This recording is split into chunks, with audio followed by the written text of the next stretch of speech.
Welcome, everybody. Great to be learning with you on a Sunday, Yom Rishon. Let's light up the darkness. Who's in the house on a Sunday? Bella in Florida, Yehuda in South Carolina, Lorraine in Texas, Shandora in the Bronx, Lucy in Minnesota, Melissa in Great Neck, Billum in Missouri, Guy in Ohio, Joe in the Inland Empire, and Frank in San Pedro, and Lester in Spring Valley. Welcome, everybody. Reminder, and we'll put it on the Facebook page. But tomorrow night starts Sukkot, so we'll do our pre-holiday time tomorrow, Monday, of noon Pacific, and then we're not going to have class on Tuesday and Wednesday. And therefore Thursday will be regular time, and then Friday will be the regular Friday time of noon Pacific. Okay, so just looking forward a little bit. All right, our daf today is page 19, and we got a good start on that. And we're going to get a really good start on page 20, so that we'll be able to do a double tomorrow. As we've got the holidays coming up, we're going to be missing a few days. Good to get a double anytime that's possible. Right. So we're picking this up today on page 19a, about halfway down 19a, maybe a little less than halfway. And we're continuing our discussion of Mishna number 1 in chapter 2. So certain matters that will disqualify the service because the priest himself has something wrong about his person, right? He could have a blemish. He could be in a state of acute mourning, which would disqualify.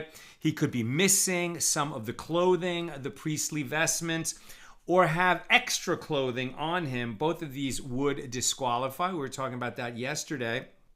Today we'll talk a little bit more about an interposition, if there's something between him and his priestly vestments, or between him and the service vessels that he'll be using in the process of bringing offerings in the Holy Temple.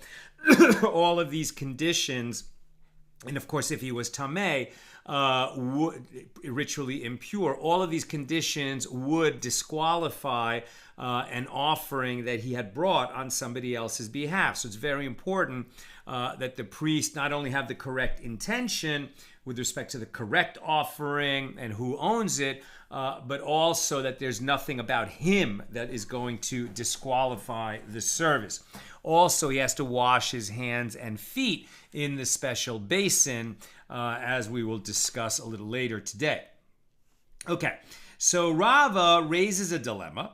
If a gust of wind entered the priest's vestment, raising it slightly off his body, what is the law, right? Since there can be no interposition between him and the priestly vestments, well, what if this gust of wind blows the vestment away from his skin?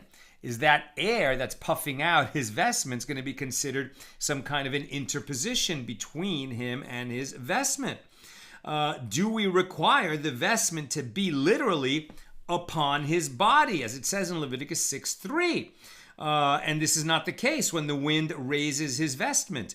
Or perhaps the service is valid because this is the normal manner of wearing clothes. Sometimes that happens. And furthermore, what is the law with regard to a louse, right? Louse, plural, singular of lice. What if there was a louse found under the priest's vestments? Does it interpose between the vestments and his body, thus disqualifying the service? So the Gemara clarifies, do not even raise this dilemma with regard to a dead louse, as it certainly interposes like any other item. Rather, what is the law with regard to a live louse? This unfortunate priest has lice on his body. Does that disqualify the service? Do we say that since it comes and goes, i.e. it moves around on his body, it is like a growth of his body and does not interpose? Or perhaps, since he objects to its presence, nobody wants to have lice, then we say that it does interpose. And furthermore, what is the law with regard to dirt found under the priest's vestments? Does it interpose? And the Gemara objects, but dirt certainly interposes. Why would you even ask? And the Gemara clarifies, rather the question is, what is the law with regard to dust of dirt, i.e. a minute amount of dust? And furthermore, what is the law with regard to the gap between the underarm of the vestment and the priest's armpit? Does it interpose? Do we require that the vestment is upon his body in a literal sense? And this is not the case. It's not like he was wearing skin-tight clothing that was just gripping, that was so custom made that it was literally touching every part of his body. Of course, there were going to be gaps, right? Like my shirt, the seam of my shirt here is not touching my actual armpit, and neither was it for the priestly vestment. So do we say that gap interposes? Do we require the vestment is literally upon his body everywhere? And in this case, we do not have that. Or perhaps the service is valid since this is the normal manner of wearing clothes. And furthermore, if the priest inserted his hand into his vestments and touched his chest, what is the law? Does his body interpose? Right, that classic pose of Napoleon, right? He always has his hand kind of tucked in, probably his jacket, but if it's like tucked in his shirt and now is between his skin and his shirt, does that disqualify the service? Because now it's his hand between his body and his vestment. Or not. And furthermore, what is the law with regard to a thread? Does it interpose? And the Gemara interjects, but a thread certainly interposes. So rather the question is, what is the law with regard to a thread that hangs off the vestment itself and will soon fall off, but is still part of the vestment? Is such a thread considered as though it has already detached from the vestment, in which case it interposes, or not? And now Marbar Rav Ashi raises a dilemma. If his hair emerged from his head and extended into his vestment and separated it from his skin, what is the law? Is his hair considered like his body, in which case it does not interpose? Or is it not considered like his body? Like if he has a ponytail and it extends down his back between his shirt and his back, is that an interposition?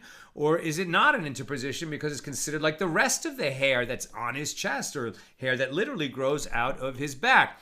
Now, what do you notice about all these questions? I don't know. Apparently the sages don't know either. They keep asking questions. They haven't answered any of them. Let's keep reading. Rabbi Zera raised a dilemma. What is the law with regard to tefillin? Do they interpose? Right? So the black straps attached to a black box, one around the arm, wrapped all the way down the arm, then wrapped around the hand. And the other one, the head tefillin, a black box worn on the forehead. Two straps go around the head, a knot behind your neck, and then two straps come down.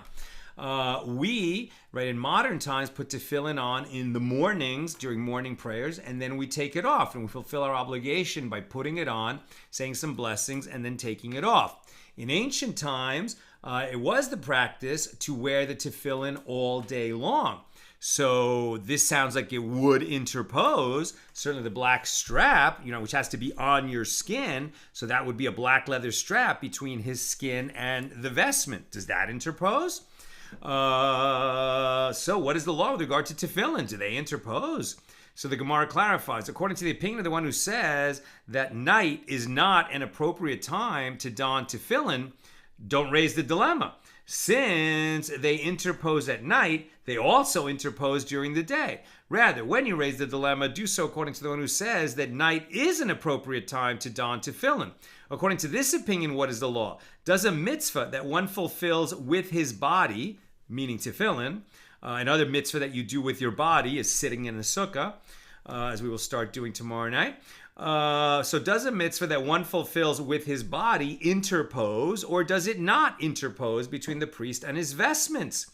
Well, this matter circulated, and eventually it came before Rabbi Ami, who said to him, it is a settled tradition in our possession that tefillin does interpose. So what does that tell you? Even at a time when they wore tefillin all the time, if it interposes, obviously the priest can't wear it. right? So the priest, even though it was the custom at that time to wear tefillin all day long, a priest could not wear his tefillin since it would interpose between him and the priestly vestments. Now the Gemara raised an objection from a Baraisa.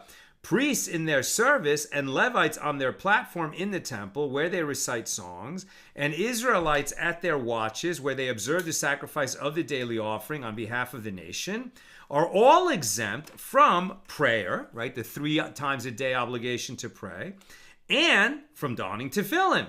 And what? Is it not that the term exempt indicates that if they don their tefillin anyway, they do not interpose? Apparently, priests may wear tefillin while performing the temple service, according to this view. But the Gemara responds, no. If they wrap their tefillin, the tefillin interposes, and it would disqualify the service. So even though everyone else has to wear tefillin, people serving in the holy temple, not just priests, but priests, Levites, and Israelites who have a job to do in the temple, they don't have to wear their tefillin while they're doing that. Very special rules for the people who are involved in running the temple because they're serving an even higher mitzvah on behalf of the nation. Now, the Gemara asks, if so, why does the Baraisa use the word exempt? It should have used the word prohibited, since wearing tefillin disqualifies the priest's service. So the Gemara responds, well, since there are also Levites and Israelites mentioned in the Baraisa, concerning whom the Baraisa could not teach the word prohibited, as it is permitted for them to wrap tefillin during that period, it is due to that reason that the Baraisa taught the word exempt, which is applicable to all. A priest, therefore, prohibited to wear tefillin, since it would interpose. A Levite or an Israelite serving in the temple doesn't have to wear his tefillin. He is exempt from it, but if he wants to wear it, he can. Now, the Gemara challenges this and says, but isn't it taught in a Baraisa, if a priest wrap tefillin, they do not interpose? And the Gemara responds, that is not difficult. This Baraisa, which teaches that tefillin interposes, is referring to the tefillin of the hand, so the black strap around the arm, that would interpose between the skin and the priestly vestment. Where am I? Whereas that Baraisa, which teaches that they do not, is referring to the tefillin of the head. That's not going to come between the priest and a priestly vestment. And the Gemara asks, what are you talking about? What is different about the tefillin of the hand that only they interpose? The verse indicates that the difference, as it is written with regard to the vestments covering the body, about the priestly vestments, shall he put upon his body, indicating that nothing may interpose between the vestment and his body. So the Gemara challenges, but there is also a verse written with regard to the head, and you shall set the mitre upon his head. This is the head covering of a Kohen, of an ordinary priest, indicating that there must be no interposition between the mitre and the head. So if so, the tefillin of the head should be considered an interposition as well. And the Gemara responds, the sages taught the hair of the high priest was visible between the front plate and the mitre. The front plate was set on the forehead below the hairline, while the mitre was set above it, and it was there that the high priest would wear their head tefillin. So consequently, the tefillin of the head did not interpose between the mitre and the priest's head. Right, so the tefillin itself on the head would not create an interposition between the priest's head and the mitre, this head covering that he had, somewhat like a turban. But it would create such an interposition for the arm tefillin, and that's why the arm tefillin prohibited, the head tefillin permitted for a priest serving in the temple. Now we're on page 19b. The Mishna teaches that rites performed by one who has not yet... And you notice all those other questions we didn't answer. Now, usually when the Gemara asks a bunch of questions and doesn't answer them, it says, teku, right? Unresolved. Let it stand. Let it stand. That's what teku means. Here it doesn't say that, but effectively that's what happened. Teku. We didn't answer all those questions about a louse, or all the other things we mentioned, right? The louse, dirt, thread, hair, ponytail, etc. And so the halachic note here in the Koran version of the Talmud is, because these questions were left unresolved, what a priest should do, if the third temple is rebuilt, and in the absence of a new teaching from Mashiach that comes along with the third temple, if priests are now serving again, they should be careful not to allow those things to interpose, just to be stringent, since we don't have a permission or a prohibition, but it's possible that it's prohibited, and therefore they should be stringent with themselves. Okay, page 19b. The Mishna teaches that rites performed by one who has not yet brought an atonement offering, right? So this is somebody who was impure, for example, with tsaras, and he then was deemed no longer to have tsaras. He has to go through a purification ritual. He, immerses in the mikvah. And then the next day, he has to bring certain offerings. So this is somebody who has completed, he's no longer has any tsaras on his skin. He immersed in the mikvah. He waited the whole night, and he has not yet brought atonement offerings. So his purification is not complete. And we learned in this Mishnah number 1 in chapter 2, that a priest who has not yet brought his atonement offerings to complete a purification process, if he brings an offering in the temple on behalf of someone else, if he serves, in the divine service in the temple, his offerings would be disqualified. The Mishnah teaches that rites performed by one who has not yet brought an atonement offering to complete the purification process are disqualified. So the Gemara asks, from where do we derive this? And Rav Huna says, the verse states, with regard to the offering brought by a woman who has given birth, she brings offerings, and the priest shall make atonement for her, and she shall be pure. Leviticus 12:8. Since the verse states, and she shall be pure, one learns by inference that she is ritually impure to some extent until she brings her offering, even though she has already immersed in the mikvah. Anyone who has not yet brought an atonement offering is likewise impure to some extent, and therefore rites performed by one who is impure are disqualified if he happens to be a priest bringing sacrificial offerings in the temple. New subject. The Mishnah teaches that rites performed by one whose hands and feet are not washed are disqualified. Right? So here in our model of the Holy Temple, we have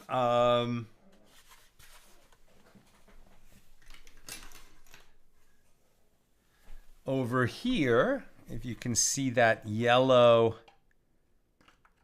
circle right there, that represents the laver, right? So this is where the priests would wash their hands before they participated in the holy service. Not just their hands, but their hands and feet. And as we'll see, washing their hands and feet was a somewhat complicated matter. Okay. The Mishnah teaches that the rites performed by one whose hands and feet are not washed are disqualified. And the Gemara explains this law is derived by a verbal analogy between statute mentioned in this context and statute from the case of one lacking the required priestly vestments whose rites are disqualified.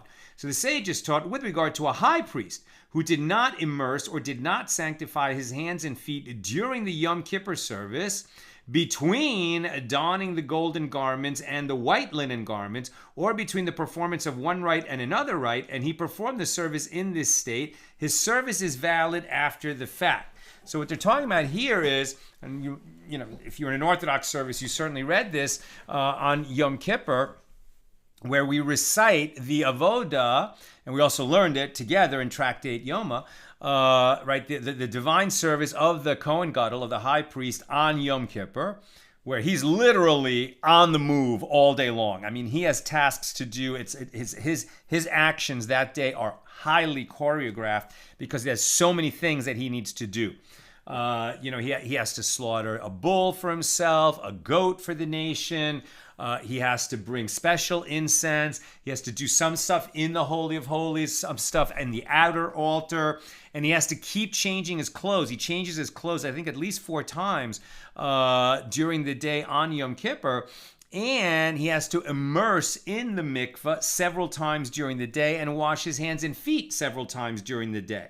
So what they're saying here is, well, if he misses some of those immersions or hand washings or foot washings in the middle of all that activity, then he should have done it, but the fact that he didn't do it is not going to disqualify the rest of the service. And this is going to be contrasted with the initial washing of his hands and feet in the morning. If he missed that, then the whole day would be disqualified. But some of these additional hand washings and foot washings during the day, that is something he should do, but if he didn't do it, it won't disqualify the service. So what they're going to say is, well, but doesn't that show that if you miss a hand washing, it shouldn't disqualify the service? And then they're going to make the contrast, obviously, between the middle of the day washings and the initial, highly important, indispensable washing in the morning. Right, so the sages taught, with regard to a high priest who did not immerse or did not sanctify his hands and feet during the Yom Kippur service, between donning the golden garments and the white linen garments, the golden garments for external factors when he's acting like a Kohen Gadol, the white linen when he's a Kohen Gadol, but doing the very special service of going into the Holy of Holies where he's humbled and wears only the white linen of an ordinary priest. Okay. So if in changing between the golden garments and the white linen garments, or between one rite and another, he missed one of these immersions or hand washings, his service is valid after the fact.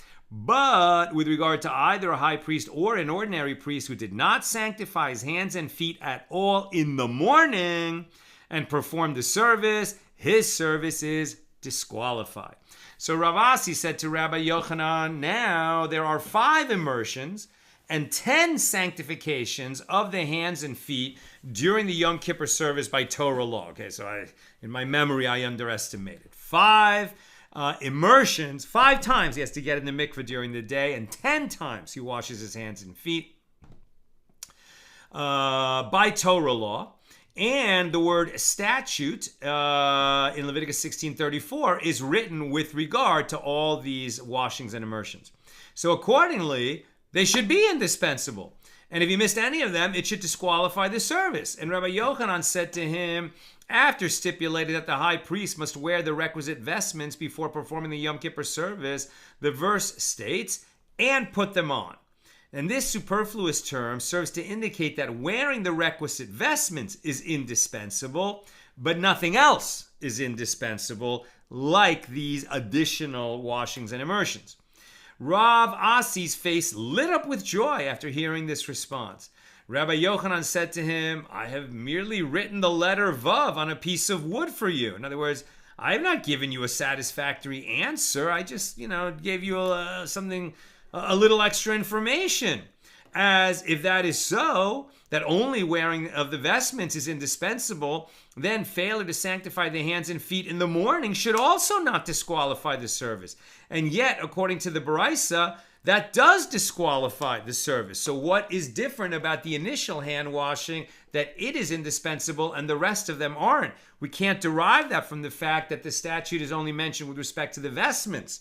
So what do? So Chizkiah says there is an alternative answer. The verse states with regard to sanctification of the hands and feet, quote, and it shall be a statute forever to them, even to him and to his seed throughout their generations. Right, about Aaron and his descendants, Exodus 30, verse 21. So from the comparison of Aaron to his children, one may derive that anything that is indispensable with regard to his seed, that would mean ordinary priests as opposed to high priests, is indispensable with regard to him, the high priest, during the Yom Kippur service, which only he may perform. But anything that is not indispensable with regard to his seed is not indispensable with regard to him. Therefore, the sanctification of the hands and feet between each rite, which is unnecessary for priests during the daily service, does not disqualify the high priest's Yom Kippur service if not done. Right? Ordinary priests serving in the temple, bringing offerings all day long, they don't have to immerse their hands and feet repeatedly during the day. It's enough if they do it once in the morning. But, big caveat on that, once in the morning is enough unless they go to urinate, or they get distracted and they don't have their mind on what they're doing anymore, or they exit the temple, or they take a nap. If they do any of those things, then they have to sanctify their hands and feet again, right? Wash them with the water that comes out of that basin, the special basin for that purpose. Rabbi Yonason says the principle is derived from here. The verse states with regard to the basin in the temple that Moses and Aaron and his sons might wash their hands and their feet from it. Exodus 40 verse 31. Now, one may derive from the verse that anything that is indispensable with regard to his sons is indispensable with regard to him, but anything that is not indispensable with regard to his sons is not indispensable with regard to him. So the Gemara asks, what is the reason that Rabbi Yonason did not say to derive this from the verse cited by Chizkiah?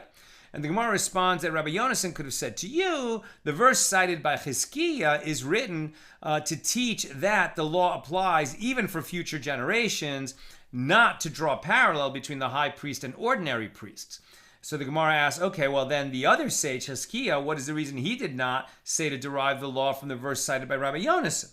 And the Gemara responds, he requires that verse for the law taught by Rabbi Yosei, the son of Rabbi Hanina. As Rabbi Yosei, the son of Rabbi Hanina, says, with regard to any circumstance in which the basin does not contain enough water for 4 priests to sanctify their hands and feet from it, the priests may not sanctify their hands and feet with it, as it is stated that Moses and Aaron and his sons, 2 at least, might wash their hands and their feet from it. Moses, Aaron, and Aaron's 2 sons total 4. So there has to be enough water in the basin for 4 people to wash from it, or they can't wash from it. Now the sages taught, how is the mitzvah, the commandment, of sanctification of the hands and feet of the priests in the holy temple performed? So the priest lays his right hand on top of his right foot and his left hand on top of his left foot, and sanctifies them with the water flowing from the basin. What? Right? I'm trying to get that mental picture. So, laying it on top, first of all, the water needs to wash over your hands and your feet. So presumably what that means is that your hand is above your feet, but not, covering your foot so that water won't get on your feet. Okay, so your hand has to be right over your foot, and your right hand over your right foot, and your left hand over your left foot, and the water needs to be pouring on all of it at the same time. Seems kind of awkward, right? Like if you were using a faucet, so water's basically coming out of a faucet, and you're going to wash your hands and your feet. What do? Like we'd probably, wash our hands under the faucet, rinse them, right? And then maybe lift up one foot and move it around under the faucet, and then maybe lift up the other foot. But that's not what they're saying. You need to do your right hand and your right foot at the same time, and your left hand and your left foot at the same time. Sounds awkward. Let's keep reading. Rabbi Yosei, the son of Rabbi Yehuda, says, he lays both hands on one on top of the other and lays them together on top of both of his feet, themselves laid one on top of the other, and sanctifies them.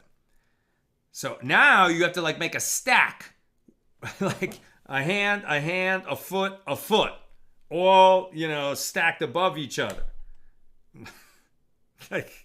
Unless you do a lot of yoga, this is sounding really difficult. And they, the other sages, said to him, to Rabbi Yosei, you've gone too far. It's impossible to do this. I love that's exactly what's written here. And the Gemara notes, they speak well to him. It does seem impossible to assume such a position without losing one's balance. So Rabbi Yosef says that Rabbi Yosef, the son of Rabbi Yehuda, meant that the priest would assume the position while another priest would help him maintain his balance. And the Gemara asks, what is the difference between the reasoning of the sages and that of Rabbi Yosef, the son of Rabbi Yehuda? And Abaye says the difference between them is their opinion with regard to standing with support from the side. According to the sages, this is not considered standing. If you can't remain standing without somebody holding you up, you're not standing, by definition. And the priest may not sanctify his hands and feet while in such a position. And they're going to derive that some more. But basically, that we've heard, right, when a priest is doing anything of the holy service, collecting the blood, conveying the blood, sprinkling the blood, etc., of an offering, he has to be standing. And sanctifying the hands and feet is something that is part of the holy service in the temple. So they can't, sit on a stool or on the ground while they're rinsing their hands and feet. They need to be standing while they're rinsing their hands and feet. And if they're leaning on someone such that they would fall, if they weren't leaning on that person, that's not considered standing. Rav Sama, the son of Rav Ashi, said to Ravina, and let him sit and sanctify his hands and feet while seated, and in this manner he may sanctify them all at once. But Ravina said to him, the verse states, when they go into the tent of meeting, they shall wash with water, that they not die, or when they come near to the altar, to minister, right? To minister. To minister.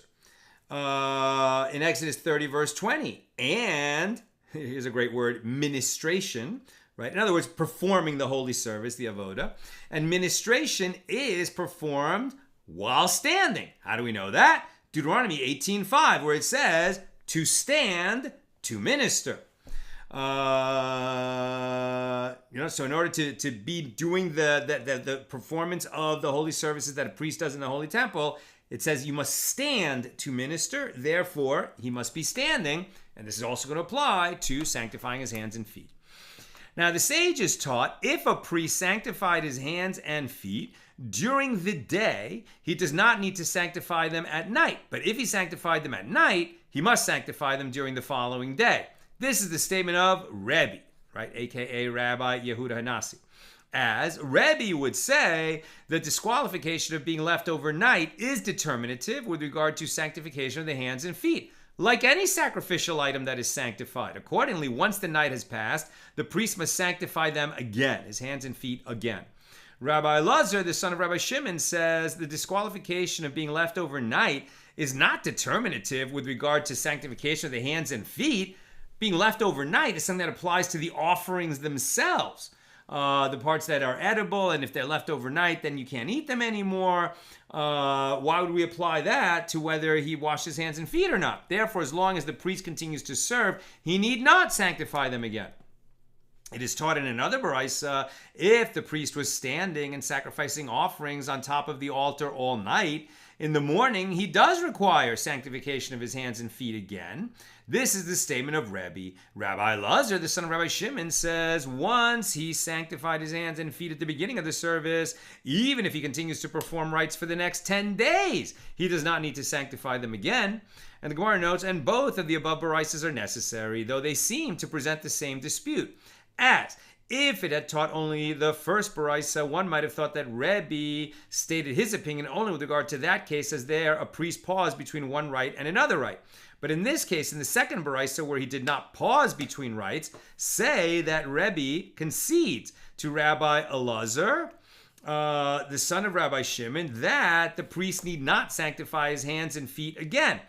And conversely, if it had taught us only with regard to that case, i.e. the second baraisa, one might have thought Rabbi Elazar, the son of Rabbi Shimon, stated his opinion only in that case. But in this case, say that he concedes to Rebbe, therefore both baraisas are necessary. Okay, they disagree in both cases. Rebbe requires more hand washings and foot washings than Rabbi Elazar, ben Reb Shimon. So the Gemara asks, what is the reasoning of Rebbe? As it is written, the priests must sanctify their hands and feet when they come near to the altar to minister. Exodus 30, verse 20. I.e., when they begin the service in the morning. And what is the reasoning of Rabbi Elazar, the son of Rabbi Shimon? As it is written in the same verse, when they go into the tent of meeting, indicating that one sanctification suffices for the duration of a priest's service in the tent of meeting. As long as he doesn't exit, he doesn't have to wash his hands and feet again. The Gemara asks, but according to the other sage, Rebbe, as well, isn't it written when they go into the tent of meeting? How does he interpret this term? So the Gemara responds, if only when they come near had been written, and when they go into had not been written, I would say that the priest must sanctify his hands and feet for each and every approach, i.e. every time they bring an offering. Therefore, the merciful one wrote, when they go into, to indicate that it is necessary only once per day. So the Gemara asks, okay, but according to the other sage, Rabbi Elazar, the son of Rabbi Shimon as well, isn't it written when they come near? How does he interpret this term? And the Gemara responds, if only when they go into had been written and when they come near had not been written, I would say that even for an entrance with no purpose, i.e. where the priest had no intention of performing rituals, he must sanctify his hands and feet. Therefore, the merciful one wrote, when they come near. The purpose of sanctifying the hands and feet is so that they can perform rituals, not just to walk through the temple. The Gemara rejects this. How could one have thought that the priest must sanctify his hands and feet for an entrance with no purpose? Why would we even think that? Isn't it written in the same verse? To minister. They wash their hands and feet. They sanctify their hands and feet in order to minister, to perform the avodah, the divine service. So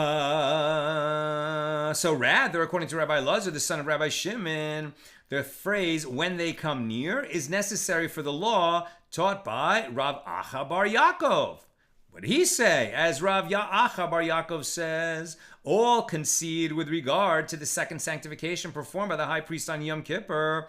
After each immersion, he must sanctify his hands and feet while he is dressed in priestly vestments, as the verse states, or when they come near to the altar to minister.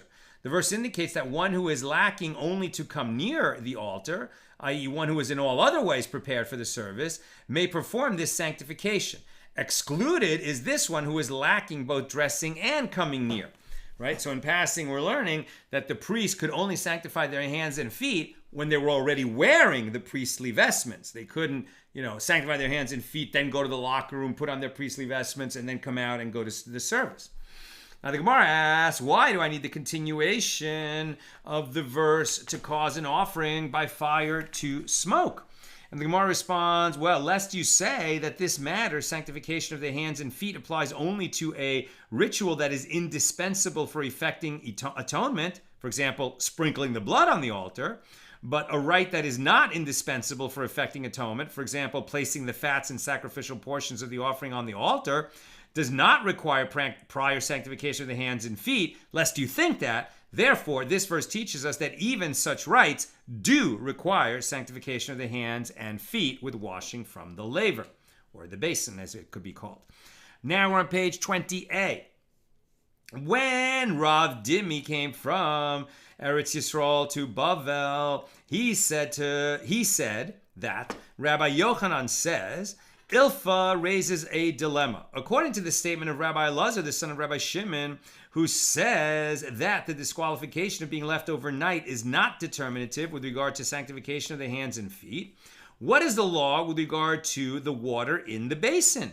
Is it disqualified by being left overnight? So we talked about, does a hand washing that one did at night suffice for the next day? Or does a hand washing that does during the day suffice for service all that night? Now we're asking a different question. What about the water in the basin itself? Does it need to be changed every day? Or the fact that water remains in the basin is not going to disqualify it for being used for washing the next day? So according to the statement of Rabbi Elazar, the son of Rabbi Shimon, who says that the disqualification of being left overnight is not determinative with regard to sanctification of the hands and feet, what is the law with regard to the water itself in the basin? Is it disqualified by being left overnight? Do we say, for what purpose is this water? It has only one purpose, sanctification of the hands and feet. And since sanctification of the hands and feet itself is not disqualified by being left overnight, the law should be the same concerning the water. Or perhaps, since the water is sanctified in a service vessel, normally we think of service vessels, right, as the silver, sometimes gold, maybe other metals, vessels used to collect the blood from offerings and be conveyed to the altar, but the basin itself, which was made out of copper, is also a service vessel, right, that is performing an important function in the Holy Temple. And so, since the water is sanctified in a service vessel, i.e. the basin, it is disqualified by being left overnight, like all other items that are sanctified in service vessels. Those are the two sides of the argument. So when Ravin came from Eretz Yisrael to Bavel, he said, Rabbi Yirmiyah says that Rabbi Ami says that Rabbi Yochanan says. Ilfa then resolved the very dilemma he brought up. Just as there is a dispute between Rebbe and Rabbi Elazar, the son of Rabbi Shimon, with regard to that issue, i.e. whether the sanctification of the hands and feet is disqualified overnight, so too there is a dispute between the two with regard to this issue, i.e. the water in the basin.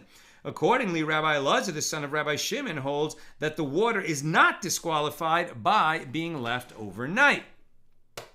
Ravin continued that Rabbi Yitzchak bar Bizna said before Rabbi Yirmiyah, "My teacher, do you say so?"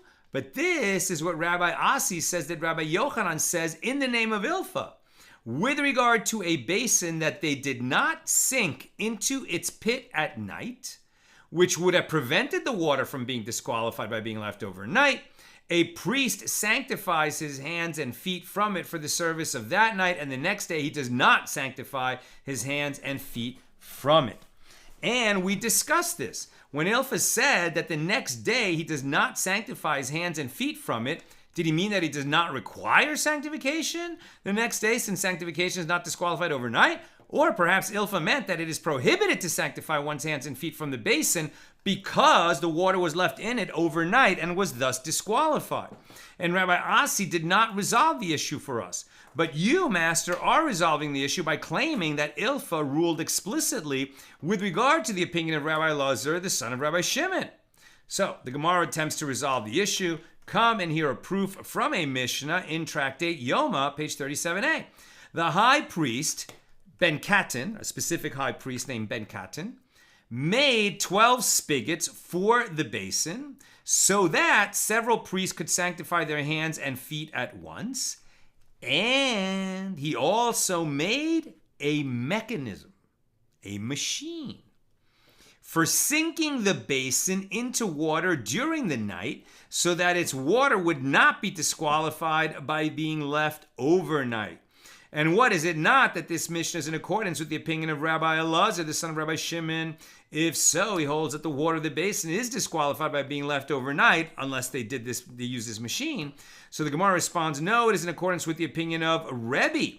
And the Gemara challenges, but from the fact that the first clause of the Mishnah is in accordance with the opinion of Rabbi Elazar, the son of Rabbi Shimon, one should infer that the latter clause is also in accordance with the opinion of Rabbi Elazar, the son of Rabbi Shimon. And the Gemara elaborates, as the first clause teaches in Yoma 35b, at one point during the Yom Kippur service, the high priest would come and stand next to his bull. And his bull was standing between the entrance hall and the altar with its head to the south and its face to the west. And the priest stands to the east of the bull and his face points to the west. So this is where he would slaughter the bull. Now, whom have you heard say that between the entrance hall and the altar is considered part of the north of the courtyard where it is permitted to slaughter offerings of the most sacred order? That's Rabbi Elazar, the son of Rabbi Shimon. Why is that relevant? Well, this is as it is taught in the Baraisa. What is the north? It is the area from the north wall of the altar until the northern wall of the temple courtyard.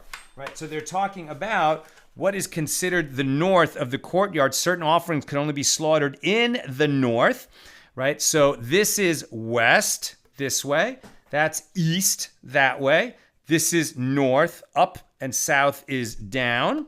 So just hard for me to see backwards.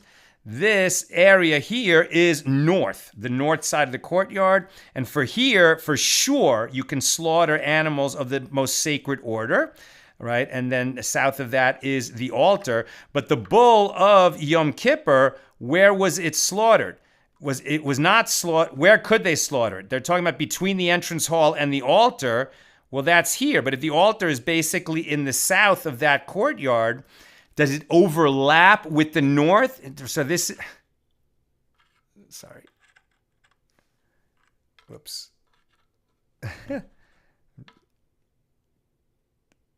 The question is right here, right in here, this area here between the altar and the entrance of the sanctuary.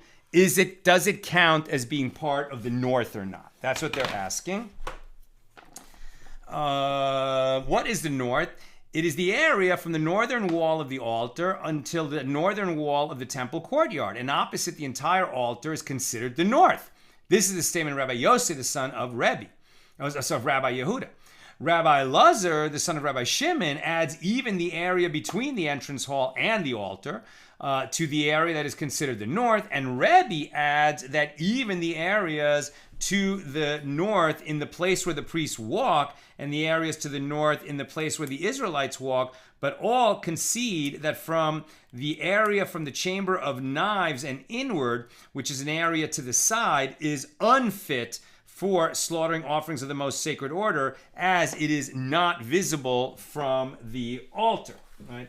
In other words, if you get too much in here or over here, it's not going to work, or even in there. It has to be in this area here, but what they're arguing about is in here, between the entrance hall and the altar. Is that part of the north or not, and how much of it? Okay, so what about that?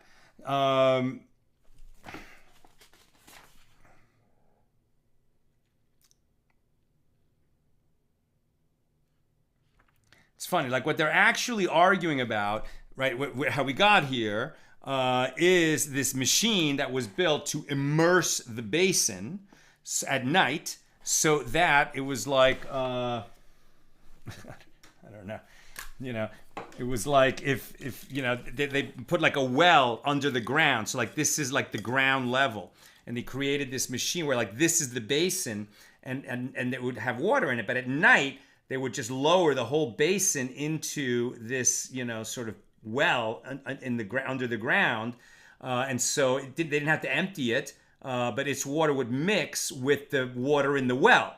And then when they raised it the next day, even though some of the water from the previous day was in it, it was considered like new water, and so they could definitely wash their hands and feet from it, even though it had been left overnight. But that's the question we're addressing. Let's see if we can understand why we're talking about who considers the north to be okay for slaughtering the bull of Yom Kippur. Let's just keep reading. The Gemara rejects the proof, and must you understand that the first clause of the Mishna is in accordance with the opinion of Rabbi Louse, the son of Rabbi Shimon, and not the opinion of Rebbe? Now, does Rebbe add only to the statement of Rabbi Yosef, the son of Rabbi Yehuda, but not add to the statement of Rabbi Louse, the son of Rabbi Shimon? The area deemed north, according to Rabbi Elazar, the son of Rabbi Shimon, is included in the area deemed north by Rebbe. Accordingly, since the first clause of the Mishnah can also be in accordance with the opinion of Rebbe, perhaps the Mishnah offers no proof at all with regard to the opinion of Rabbi Elazar, the son of Rabbi Shimon, and then, since we don't know what his opinion is in the case of what is the north, we may not know what his opinion is with respect to the water being left overnight in the basin. So the Gemara reformulates its suggestion. This is what we are saying. If it enters your mind to say that the Mishnah is in accordance with the opinion of Rebbe, then let him stand the bull in the place where the priests walk and in the place where the Israelites walk, since Rebbe holds that those areas are also considered the north. Why is the bull placed specifically between the entrance hall and the altar? So the Gemara rejects this. Rather, what shall you say? Will you say that the Mishnah is only in accordance with the opinion of Rabbi Elazar, the son of Rabbi Shimon? But if so, let him stand the bull anywhere from the north wall of the altar to the north wall of the temple courtyard, as everyone agrees that this area is considered north. Rather, what have you to say to explain why the bull is positioned specifically between the entrance hall and the altar? It is due to the weakness of the high priest. Like I told you, he has so much to do on that day. We don't want to tire him out. And so that he need not exert himself to walk long distances on Yom Kippur. So here too, the Mishnah may be in accordance with the opinion of Rebbe due to the weakness of the high priest. That is why the bull is positioned there. I'm almost done. Questions or comments, please get them in now. In fact, I am done. But I feel like we didn't really answer the question about water being left overnight in the basin. So they made a mechanism for the basin. A mechanism was made for the basin to prevent its water from being disqualified by being left overnight. The Rambam, the Ravid, and others disagree with regard to the nature of the mechanism. How did it work? But the point is, if they needed a mechanism, then the water would be disqualified if it was left in the basin overnight. Now, this is one of the many areas where we have an overlap or possible contradiction between what the sages are deriving that the laws of the offerings and the priestly service should be hundreds of years after the second temple was destroyed, right? But they didn't have, the sort of extensive analysis using the oral tradition and the Torah to determine the answers to all these laws during the long period when the priests were actually performing the service. The priests had answered all these questions, and they were very holy men and very well learned in Torah and much nearer to Mount Sinai than the sages who are later in history. And also the temple had been destroyed. So, the fact that it may have been actually done in practice does not necessarily mean that the priest did it right. Mistakes might have crept into the tradition over the centuries. And even if they were doing it right, some of that knowledge was lost. And even if they were doing it right and the knowledge was not lost, the sages still took it on themselves to examine every possible question and see, does it square with what the Torah was telling us to do? And so this mechanism, that's from the real world. It wasn't that some sage, hundreds of years later said, well, there needed to be a mechanism. There was a mechanism. So what do we learn from the mechanism, is a question that they're examining here. Okay, we will knock off there and take a few questions. Let me just reload this document that will pass the questions to me. And reminder again, tomorrow, Monday, is Erev Sukkot. So we'll have special pre-holiday time, noon class, noon Pacific tomorrow. Then we'll be off Tuesday and Wednesday. We'll return Thursday at the regular Thursday time, 6 p.m. Pacific, and then go Friday, regular Friday time, noon Pacific. Okay, just a couple of comments from Sharon. Do the Levites also need to be standing when they wash the hands and feet of the priests? Do Kohanim now have to be standing unsupported to duchen, as it is a modern-day reenactment of the Avodah service? So, the Levites wash the hands now, right? When the Kohanim step up to bless the congregation. I know that because I'm a Levite and we do that. We wash the hands of the Kohanim, and we certainly are standing when we do it. It just hasn't come up. Great question. Like, what if there was somebody, who broke his leg and he was like sitting in a wheelchair or something? Could he wash the hands of the Kohanim? I don't know. But what's interesting here is that there's no indication that in the Holy Temple, the Levites were washing the hands of the Kohanim. Quite the contrary. They weren't, right? The Kohanim, as we learned today, were just, they put their own hands and feet underneath those spigots that Ben Katan built in the basin. And so I really wonder, why do we have the Levites washing the hands of the Kohanim now? I don't know.